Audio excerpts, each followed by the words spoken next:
Avec Lisa, les jouets préparaient en réalité un équipement anti-insectes. Ça n'a pas l'air vraiment très sûr. J'aimerais tant être avec vous.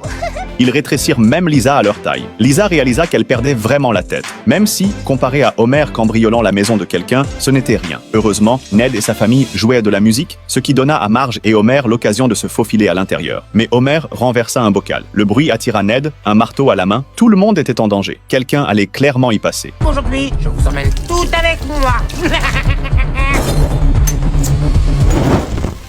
Ben voilà, il faut que j'arrête de mettre de l'eau dans mon alcool.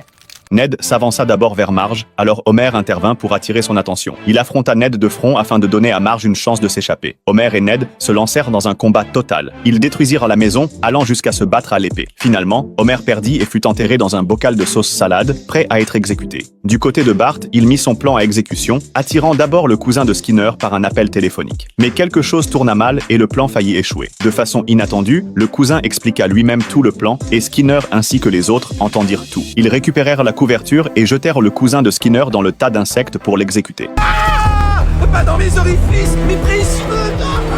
De retour chez Ned, celui-ci s'apprêtait à tuer Homer, mais Marge l'en empêcha. Ned finit par reprendre ses esprits. Marge s'excusa pour ce qu'elle avait fait, et Ned se calma. Quoi? Ah, oui, je suis désolé aussi.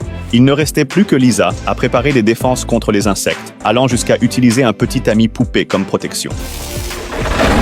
Mais les insectes avaient déjà pénétré à l'intérieur. Alors que Lisa reculait, Cette chose va nous manger. elle heurta un sandwich, ce qui lui donna l'idée de nourrir les insectes avec de la laitue. Elle comprit alors qu'il n'était pas si dangereux. Elle cessa de croire aux tactiques de peur des poupées. Je ne veux plus jamais jouer avec toi.